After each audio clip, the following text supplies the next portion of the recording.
Bonsoir Aymeric Caron. Bonsoir Mélanie. Vous êtes journaliste, écrivain, auteur de ce livre Vivant. C'est aux éditions Flammarion, il paraît. Aujourd'hui, on vous connaît, Aymeric Caron, pour votre engagement pour la protection des animaux. Vous vous définissez comme antispéciste. Peut-être pour les béotiens qui nous regardent ce soir, est-ce qu'on peut revenir sur ce que ça veut dire exactement antispéciste ? Oui, l'antispéciste, c'est celui qui combat le spécisme. Et le spécisme, c'est faire des différences entre les espèces de manière à discriminer certaines d'entre elles et en favoriser d'autres sans raison biologique, objective. C'est-à-dire, par exemple, considérer qu'avec les mêmes caractéristiques d'intelligence et de sensibilité, eh bien, on peut traiter un cochon comme un objet et qu'en revanche, un chien, qui est pourtant assez similaire en de nombreux points, doit être un animal extrêmement bien traité. Ça, c'est du spécisme. Donc, et c'est aussi l'idée que l'humain, est un animal parmi les autres, ce qui nous fait reconsidérer complètement notre point de vue dans le monde du vivant. Une sorte d'égalité de considération entre les hommes et les animaux. Pour autant, on est quand même intellectuellement ou cognitivement beaucoup plus développé que les animaux. L'être humain a effectivement des capacités cognitives supérieures au reste des animaux, ça c'est indéniable, mais cela ne nous autorise pas pour autant, sur le seul critère de l'intelligence, d'une forme d'intelligence, en tout cas, à discriminer, à faire souffrir ou à tuer d'autres animaux. C'est ça que disent les antispécistes. On parle bien d'égalité de considération, c'est-à-dire dans la capacité à éprouver la douleur, le plaisir, la joie, etc., et non pas d'égalité de traitement, c'est-à-dire par exemple on ne réclame pas un droit de vote pour les vaches. Oui, d'accord. Alors justement, cette vision d'égalité de considération entre les hommes et les animaux, c'est quand même une vision très nouvelle, en tout cas en Occident. Ouais. Est-ce que vous pensez que la société est prête ? Ça demande intellectuellement une vraie gymnastique. Absolument, vous avez raison, c'est quelque chose de nouveau pour nous les Occidentaux, mais c'est une pensée qui a quand même émergé déjà dans certaines civilisations humaines depuis parfois quelques milliers d'années, en Inde notamment, ou en Chine. Dans le bouddhisme, c'est une pensée qui se rapproche quand même, en certains points, de l'antispécisme. Mais si on prend le peuple Jain, par exemple, en Inde, c'est un peuple qui existe depuis plusieurs milliers d'années et qui effectivement considère qu'il ne faut tuer aucun animal et il faut même respecter les arbres. Alors, justement, dans votre livre, Vivant, vous revenez sur la définition du vivant. Alors, une salade, c'est vivant, une huître, c'est vivant, un cochon, un chien, c'est vivant, mais en même temps, c'est pas pareil. Alors, comment est-ce qu'on fait pour les différencier, les classifier ? C'était aussi l'un des objectifs de ce livre, parce que ça fait quelques années maintenant que je me bats, effectivement, en expliquant qu'il faut absolument respecter et défendre le vivant. Et puis, c'est vrai qu'à un moment, quand on réfléchit à cette question, on arrive à une espèce de mur en disant « Oui, mais d'accord, mais ça va jusqu'où, le vivant ?»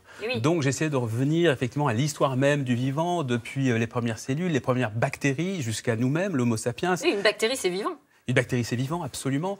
Donc des gens me disaient, mais alors les virus, on a le droit de les combattre ou pas, puisque c'est vivant. Alors bizarrement, c'est marrant parce que les virus, pour le coup, on ne sait pas trop s'ils sont vivants. Mais en tout cas, ce qui est considéré comme un organisme vivant, généralement, c'est un organisme qui se maintient, qui se développe et qui se reproduit. Voilà. Sachant que ça, c'est trois critères auxquels certains en rajoutent d'autres. Donc même, la définition même de vivant, elle prête aujourd'hui à polémique. Donc c'est ça qui est très intéressant. Donc effectivement, j'essaye aussi d'amener des réponses à ces questions sur le fait de savoir jusqu'où on doit aller pour protéger ce vivant et quelles sont les formes de vivant que l'on doit protéger. Et en effet, c'est pas la même chose de traiter une fleur que de traiter un cochon. Alors que je respecte la fleur, si je peux ne pas l'abîmer, ne pas la détruire, je préfère. Mais à un moment, effectivement, on est bien obligé, nous, en tant qu'humains, d'absorber du vivant pour continuer à vivre. Donc, oui, donc bon, on peut peut-être pas manger la fleur, mais manger une salade, en tout cas.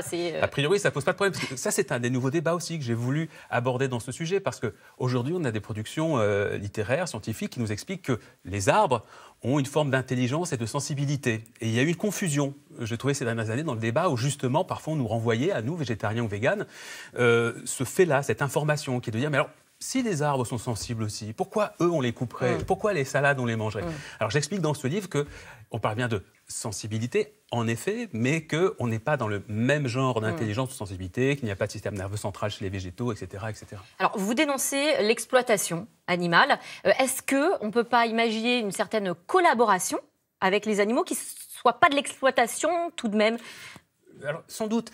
En revanche, on peut détourner cette idée. C'est ce que nous disent aujourd'hui un certain nombre de personnes, comme Alain Finkielkraut, comme Jocelyne Porcher, des gens qui nous expliquent qu'en effet, l'élevage serait une forme de collaboration entre l'homme et l'animal.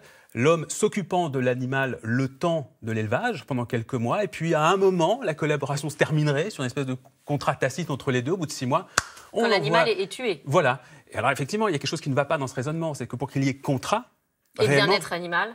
Pour qu'il y ait contrat, déjà, il faut qu'il y ait un accord des deux parties. Or, l'animal, lui, ne veut pas aller à l'abattoir. Ça, c'est indéniable. En revanche, parler de collaboration, c'est possible, par exemple, avec des animaux qu'on appelle de compagnie, même si je n'aime pas beaucoup ce terme, à savoir qu'on voit bien qu'on peut avoir avec des chats, des chiens, des animaux qu'on respecte, qu'on ne tue pas, des relations qui profitent à l'humain et à l'animal. À savoir de l'affection, de la considération, du réconfort. Il y a des choses, l'humain nourrit l'animal revient, offre de la compagnie. Enfin, il y a des choses qu'on peut imaginer en collaboration, bien évidemment. Alors, sur la souffrance animale, vous l'évoquiez justement, puisqu'on parle là, pour le coup, de abattoirs. De nombreuses associations demandent un meilleur contrôle de ces abattoirs. Elles parlent notamment de vidéosurveillance.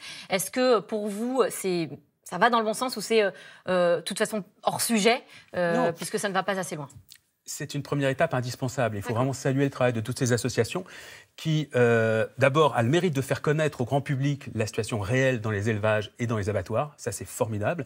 Et puis, de toute façon, je ne crois pas à une révolution brutale. C'est-à-dire qu'on ne peut pas passer du jour au lendemain à une société avec de la viande, avec de l'exploitation animale, avec des élevages, à tout à coup, plus rien. Parce que c'est de l'emploi aussi. Ce serait une brutalité. L'emploi, on va pouvoir en reparler. C'est de l'emploi, mais c'est du faux emploi. En réalité, on pourrait avoir beaucoup plus d'emplois avec une agriculture qui serait entièrement végétale.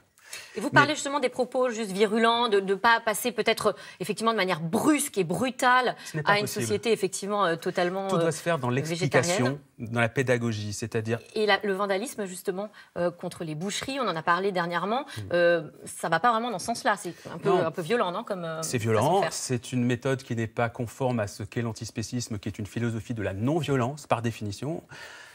Après, il faut essayer de comprendre pourquoi il y a ce genre d'action. Il y a aujourd'hui un décalage entre les promesses du gouvernement sur un certain nombre de sujets liés à la condition animale et les faits, les actions. Emmanuel Macron avait promis, par exemple, qu'il mettrait des caméras dans tous les abattoirs. Ça n'a pas été fait. Il avait promis qu'il supprimerait les élevages de poules pondeuses en cage. Ça n'a pas été fait. Donc, à un moment, il y a des militants qui disent « Mais alors, attention, je ne comprends pas. Si vraiment la voie légale ne fonctionne pas, comment pouvons-nous nous faire entendre ?» Et du coup, on aboutit à ces actions. Il y a des industries, quand même, qui se sont engagées sur... Bien sûr, sur les un bien-être animal dans les élevages, de poules en cage, la tonte des moutons, peut-être moins violente. Oui, l'industrie commence à bouger un peu, c'est vrai, mais c'est toujours de l'industrie. Donc, et puis c'est quand même un peu marginal pour l'instant. Il faudrait qu'il y ait non pas des actions individuelles du point de vue de certains industriels, mais une action nationale inscrite dans la loi. Vous avez un chapitre dans votre livre intitulé « Génocide ». Vous parlez de génocide animal. Alors évidemment, ce mot a suscité la polémique. Vous persistez, vous citez une lettre que vous avez reçue, un témoignage d'un homme qui vous raconte qu'il est allé voir, qu'on l'a emmené voir un abattoir enfant et que ça lui a fait penser à Buchenwald. Il est devenu végétarien. Est-ce que vous pensez qu'on ne prend pas la mesure de ce qu'on inflige aux animaux? Il faut faire très attention aux mots qu'on emploie. Donc, effectivement, moi, je pense que le mot de génocide, on peut l'assumer. D'autres mots me dérangent plus. Comme lesquels? Shoah des animaux. Pourtant, il y a des auteurs qui l'utilisent. Moi, je n'y vais pas, je ne l'utilise pas parce qu'il fait référence à une période très précise de l'histoire. Il y a des comparaisons que je ne veux pas faire en réalité. Si par génocide, on entend massacre de masse, on a énormément d'exemples dans l'histoire auxquels se réfère ce mot. Il est utilisé par de nombreux auteurs, par Isaac Bashevis Singer, qui fait cette comparaison, prix Nobel de littérature, par le philosophe Derrida. Donc effectivement, dans les mécanismes qu'on a de massacre de masse, il semble que ce terme, étymologiquement, est juste. Et effectivement, il y a une barbarie totale aujourd'hui dans le fait de mettre à mort les milliards d'animaux qu'on tue chaque année. Très rapidement, vous êtes végétarien ouais, depuis vos 20 ans. Est-ce que vous avez vu le regard de la société changer sur votre façon de consommer? Est-ce qu'on vous écoute davantage? Oui. Lorsque j'ai sorti mon premier livre sur le sujet, ça s'appelait Nostek en 2013, il y a eu encore pas mal d'ironie sur le sujet. Et je vois qu'aujourd'hui, l'opinion est beaucoup plus ouverte à cette question. Merci Émeric Caron, merci d'être venu sur notre plateau. Et pour poursuivre la réflexion, il faut lire Vivant aux éditions Flammarion, entre traités de biologie, de philosophie. Voilà, merci d'être venu sur notre plateau. Tout de suite, c'est dans l'air avec Caroline Roux. Ne bougez pas.